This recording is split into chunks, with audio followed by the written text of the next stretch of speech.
welcome to our program here on the CCHW network, Things They Didn't Teach You in Church. And we're finding out there's a lot they didn't teach us when we were going to church.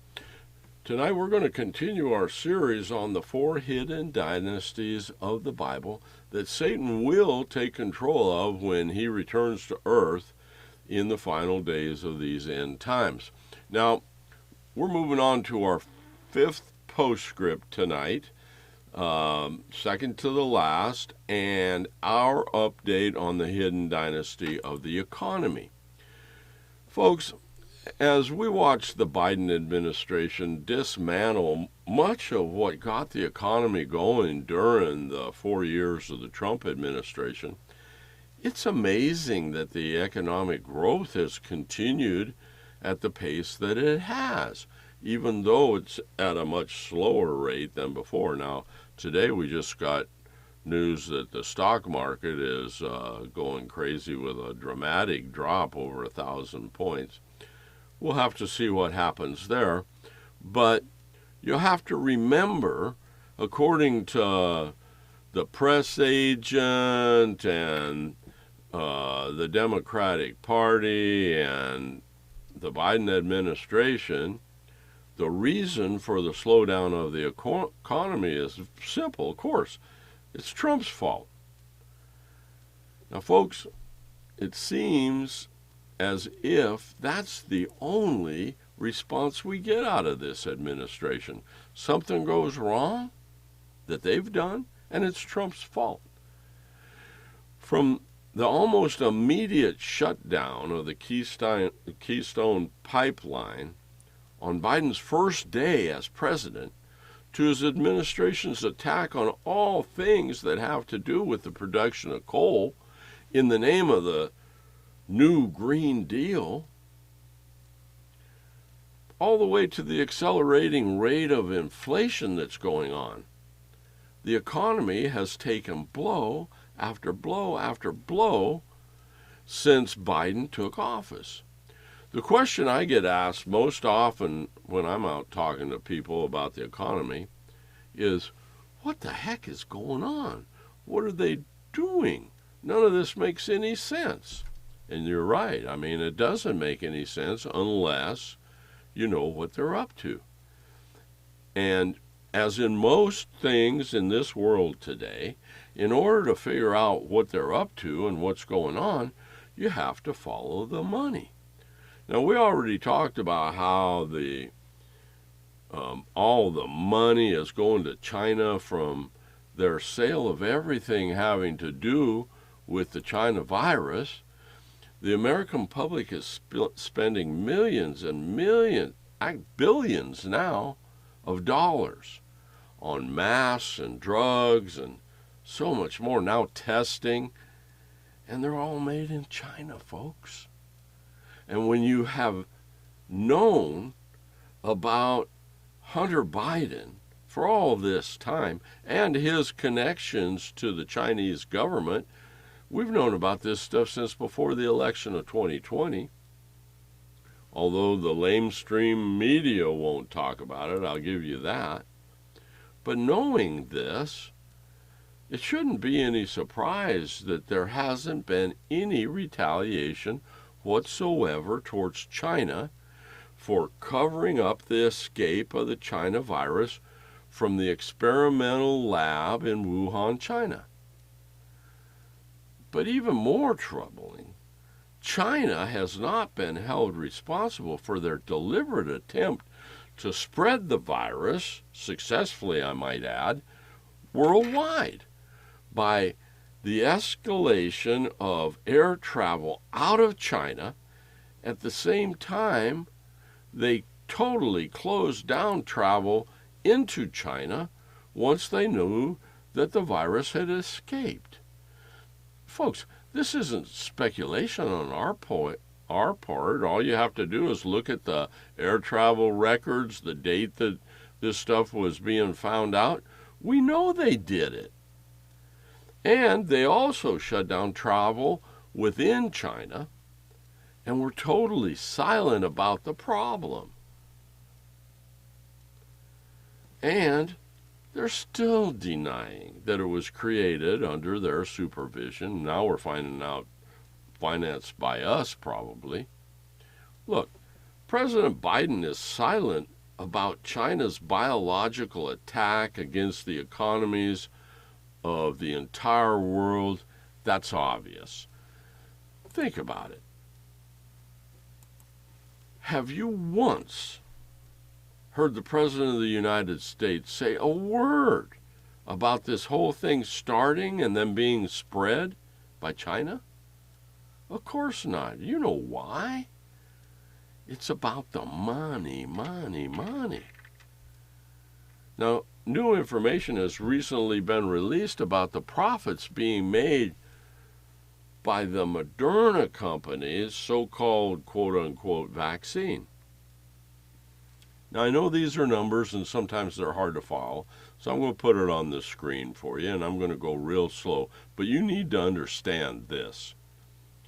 In the first quarter of 2020, Moderna grossed a total of $8 million. Now, that sounds like a pretty hefty amount of money. But friends, that's just the beginning of the story. Because then, in the second quarter of 2020, right when the vaccine madness was beginning to roll full bore and everybody was becoming aware of it and afraid because all the news that was coming out about it, the Moderna company grossed $67 million. That's in a 3-month period of time, remember? And it seems to be directly related to what was going on with the China virus at the time in this country. And then the craziness continued. Folks, in the first quarter of 2021, Moderna grossed $1.9 billion. Now listen to me for a second. This is very important that you understand the magnitude of this. The fact is, a billion is 1,000 times greater than a million. $67 million in the second quarter of 2020 for Moderna, and then 1.9 billion, that's almost 200 million, in the first quarter of 2021. You do the math. But folks, hold on to your seats, because here's the shocker. Moderna's gross in the second quarter of 2021, again, that's just a 3-month period of time, Moderna's gross was, wait for it, in the second quarter of 2021, $4.4 billion. That's with a B again.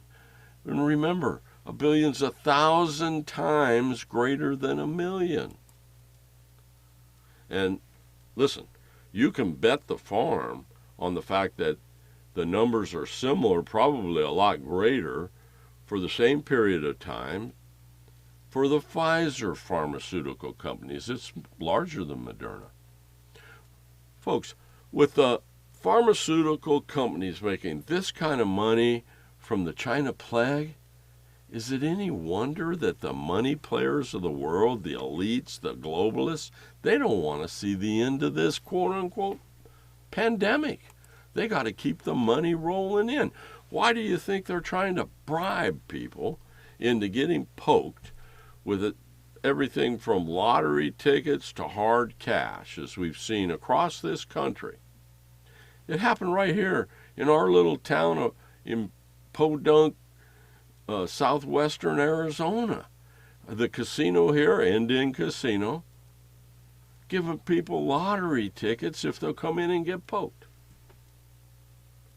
Why do you think the government is hell-bent on mandating these vaccines? They want it to continue forever. Even to children who have almost no threat from this virus, And why do you think they're determined to push vaccine boosters on the public, even though we know thousands of people have been reported as having adverse effects from them? Some people dying, actually, more than anybody's talking about. And now we're finding out the vaccines and the boosters don't even work on this new Omicron, whatever they're calling, variant of the China plague. Folks, it's pretty simple. The money started flowing big time because of this act of bioterrorism, and they want it to continue. They've cashed in. They don't want it to stop. Masks, shutdowns, boosters, vaccine passports, they're not going to go away. Not as long as we put up with them. And not if the hidden dynasty of the economy gets its way. The big money people who control and run the hidden dynasty of the economy needs to keep the money flowing, and they're going to do whatever it takes to try to make that happen. We're going to move on to something a little bit different in a little different direction.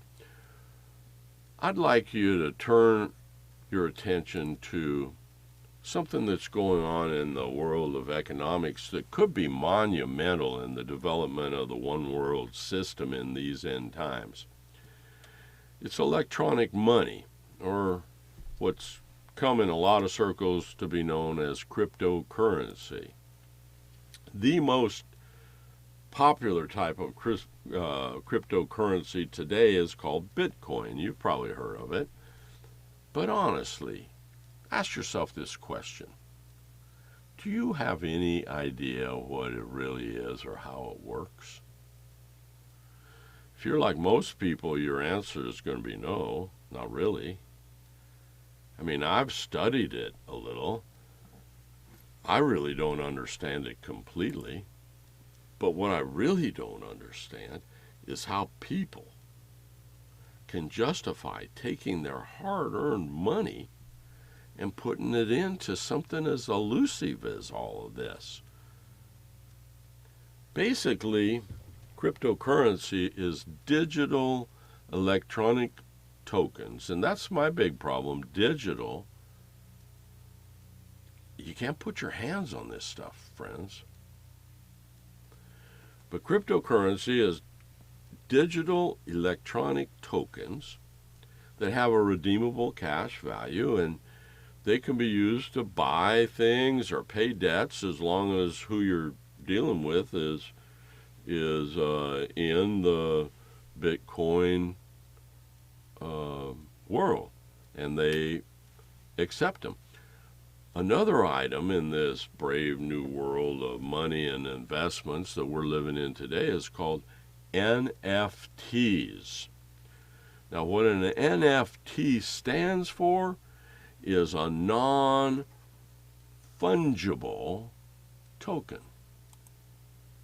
Fungible is the operative word here. Fungible means that something is freely exchangeable or replaceable.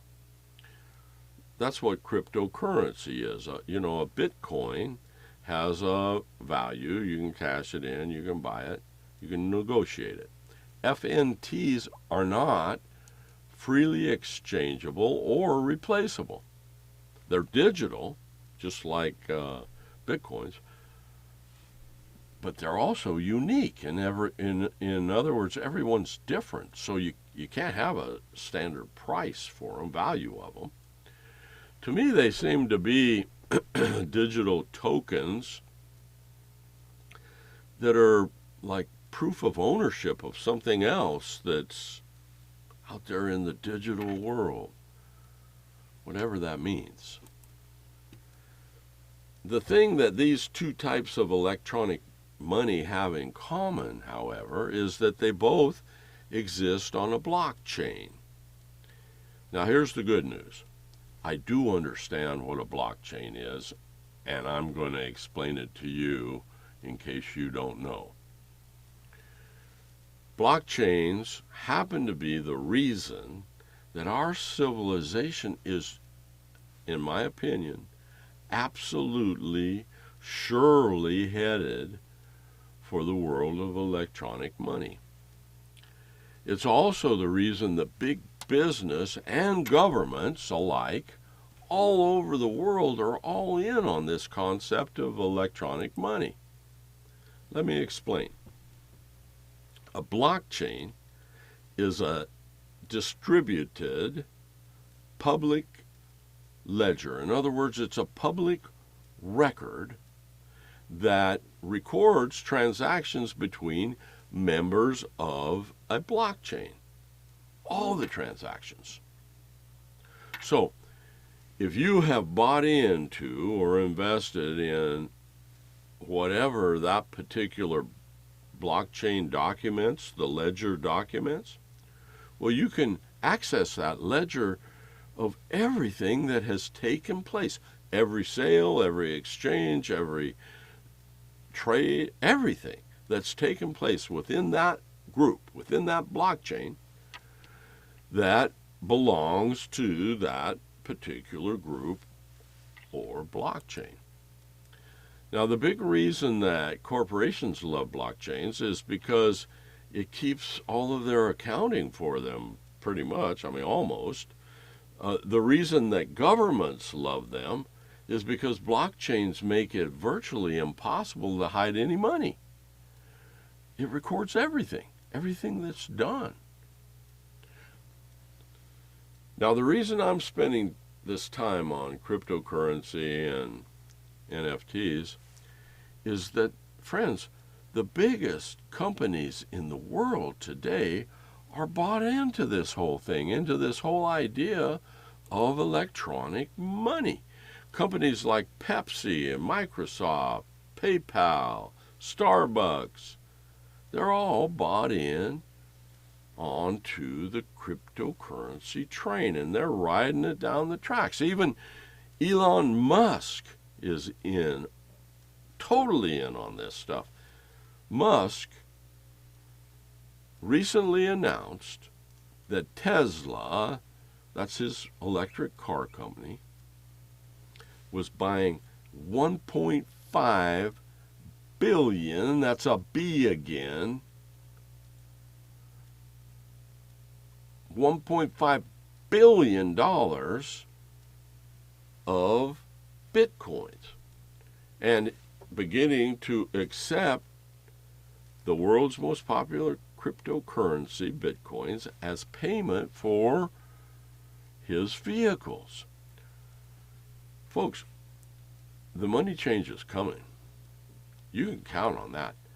People like Elon Musk wouldn't be putting $1.5 billion into Bitcoins if it wasn't going to be around.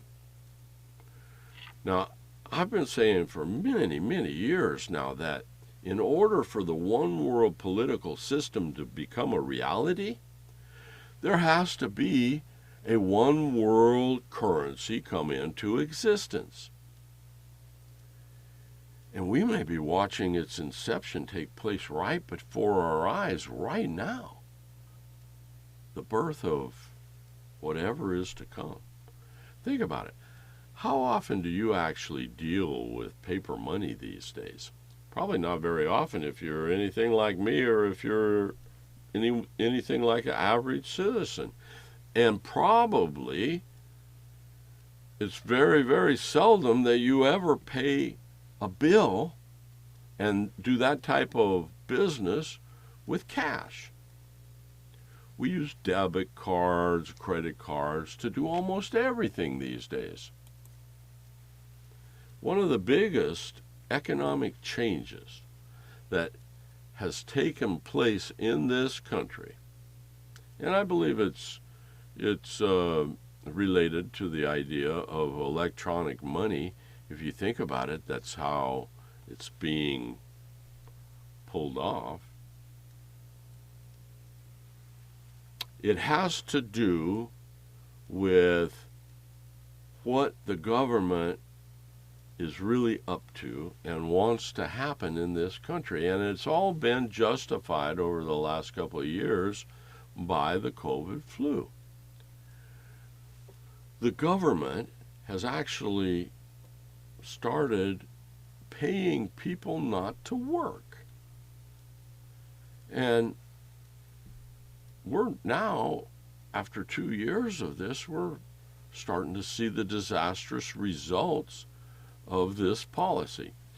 Businesses all over this country are trying to reopen and get back on their feet, but they can't find people that want to go back to work. People have become conditioned into choosing government over work, government support over going out and finding a job in order to support your family. And I believe in the long run, this has been the plan of the globalist elites all along. These elites that control 90% of all the wealth in this world. And they plan on getting the people of the world, with a few exceptions, addicted to this whole idea of free money without working for it. If this works, this is going to lower the average standard of living of people across the globe. It's inevitable, friends. It's going to restrict their mobility. They aren't going to be able to move around like they have in the past. And it's going to restrict the freedom of individuals to the point that the globalists will virtually control everything. I truly believe that the global elites believe that they can buy anything they want. And you know, the scariest part is they could be right about it. I mean, after all, you know, Zuckerberg, he's the guy that owns Facebook. Well, many believe that he bought the presidential election of 2020. He paid millions and millions of dollars to influence the election. We know that. According to the New York Post, he spent $419 million on nonprofits across this country ahead of the 2020 election in order to turn out likely Democrat voters. Friends, have you ever heard the term illegal campaign contributions? But nobody said a word while it was happening, not until it was too late. And now, nobody will do anything about it. Let me explain to you what's going on out there in the world of money, according to my view, and what's happening in the world of money and in economics today, and what we're headed for, what path we're going down. It goes something like this. The Fed keeps interest rates low for the general public. But the Fed also keeps interest rates for big corporations extremely low. If the interest rate for the general public is like 3%, then the big money people are probably paying like 1 or 1.5% for the money that they're borrowing. So the 10% of the population that controls 90% of the wealth of the world goes and borrows money at half of what the general public can borrow it and buys material things with the play money that the government just keeps printing and printing, which, by the way, is backed by thin air.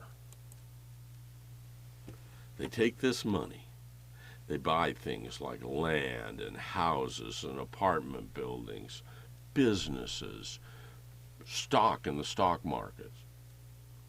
And then, as inflation accelerates, the value of these material things that they've bought goes through the roof. Money becomes worth less, the dollar.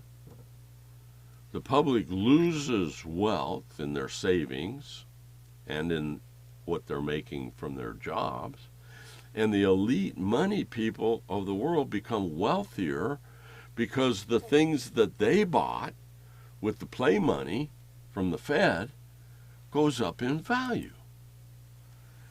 The things that they buy with their low interest rate money appreciates in value because the things used to create the things they bought all have increased in price because of inflation. Everything that goes into creating the things they bought, like houses and apartments, the things like the lumber that builds them, the concrete, the steel, all that stuff goes up in cost and therefore value because of the inflation that has been created by the infusion of this new low-interest money from the Fed. You see how it works? They create money out of thin air. They give it to their friends, the money people, elitists, globalists of the world. And their friends buy up the world with the funny money. Then when the economy collapses, they make out like bandits. I mean, it's arguably criminal what these people are doing. They definitely need to be investigated and perhaps held to account if the wrongdoing is found to be criminal. But it needs to be stopped, I can tell you that much for sure. Now I want to introduce you to another money-making scheme. I call it a scam that the elitists are running. And I'm going to put the definition up on the screen for you. The definition comes from Investopedia.com. It's an online information source. And here's how the quote goes. Environmental, social, and governance, that's ESG, remember that, ESG criteria are a set of standards for a company's operation that socially conscious investors use to screen potential investments. Now, what's that mean? Well, let me explain what is happening out there. Investors, especially the younger ones from younger generations, are showing an interest in putting their money into companies that share their political beliefs and values. Well, what's the political beliefs and values of the younger generation? You know, global warming, New Green Deal, whatever it is they're selling out there. So, in order to meet this market, brokerage firms and mutual fund companies have started offering exchange-traded funds, you know them as ETFs, and other financial products that investment firms and mutual funds offer. They offer these new products that have favorable ESG scores. Now, according to the latest report from the USIF Foundation, they're a online foundation, you can go check them out, that investigates and reports on the financial world. According to this organization, at the beginning of 2020, investors held over $17 trillion in assets. Do you know how much a trillion is? A trillion's 1,000 times a billion. And these $17 trillion of assets that are being held out there by these new investors, they were picked for them using, guess what? ESG scoring. Well, my first question when I first heard about ESG scores and what they are and how they're used was, who in the world calculates these ESG scores of a company? I mean, this is a very important designation in the world of finance, right? I mean, this could make or break companies. Interest rates can be determined on your ESG score. Contracts can be awarded or denied based on your ESG score. And many other important financial decisions can depend on what a company's ESG score is. So I wanted to know, who sets the scores? Well, the answer is a little surprising, really.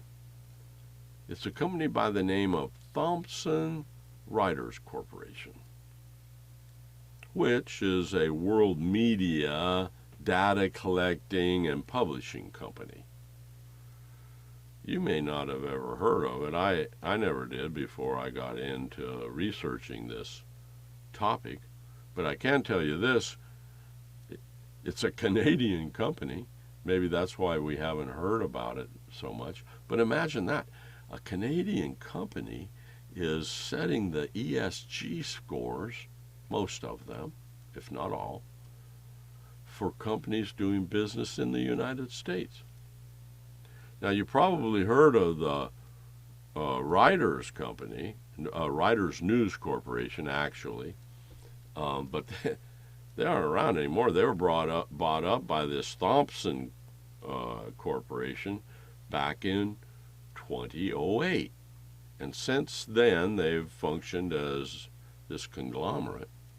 And friends, as crazy as it may seem, that is who is deciding who is woke enough and who is not in this country in order to participate in this modern day world of financial investing. It's crazy.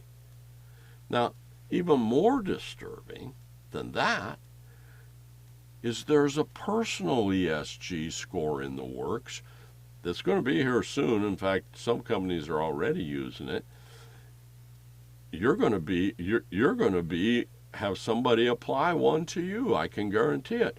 It'll be applied to individuals in many of the same areas companies are being evaluated today by them.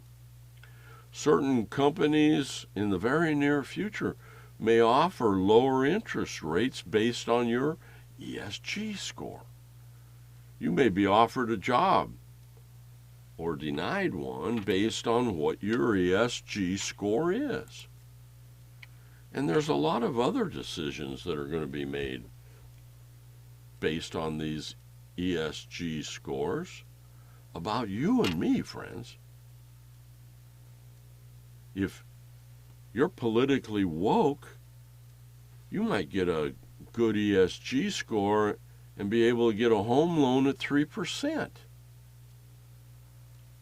But on the other hand, if not, well, if you have a poor ESG score, then maybe you should be paying 10% on your home loan.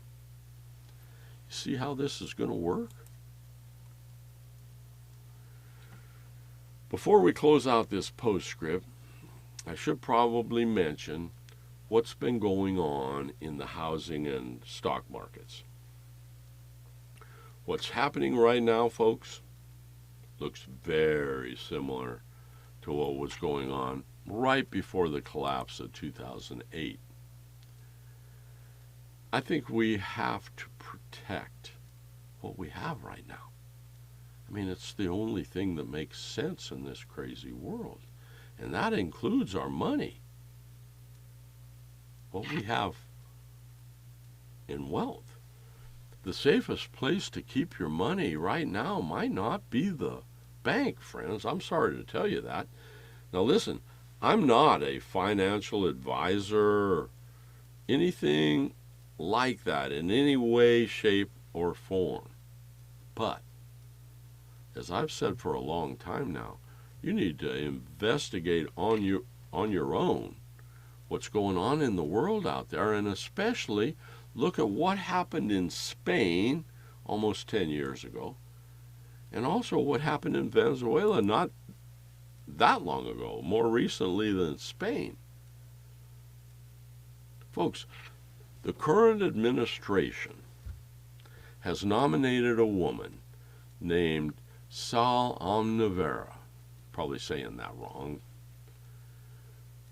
They nominated her for the office of Treasury Comptroller of the currency of the country. You know what that does? Controls the money for this country. And Omnivera is on record as saying that the government needs to develop a plan to fully migrate demand deposits in this country. She said that. Demand deposits are the deposits that Americans put into saving and checking accounts here in the U.S. Do you know what it means to migrate something? Of course you do. You know about migration, moving something from one place to another, or something moving from one place to another. Well, check this out. Banking Committee ranking member for the United States Senate is Senator Pat Toomey. He's a Republican from Pennsylvania. And Toomey called out Omnivera on this very thing during her confirmation hearing when he said to her, we're going to put this on the screen for you, and I quote, Senator Toomey said to her, "You've advocated that they lose all their deposits," unquote. And let's be clear about this, folks. When Senator Toomey said, and I quote, they lose all their deposits, he's talking about you and me, friends. Us losing our money and deposits. Not good. Next time, we are going to update the fourth and final hidden dynasty of religion for you. And friends, I guarantee you, you don't want to miss this one. Until next time, God bless you and yours. Please pray for us. I promise you, we are praying for you every day. Please subscribe to our channels, our websites. Share us with your friends. That way you'll be helping us share God's Word, knowledge about His plan for these end times. And by doing so, you're going to take part in the same blessings as we take part in. We need to spread the Word of God, beloved. Because when it's all said and done, when it's all over, I'll guarantee you one thing for sure. The elect will forge the path to the Lord in these end times.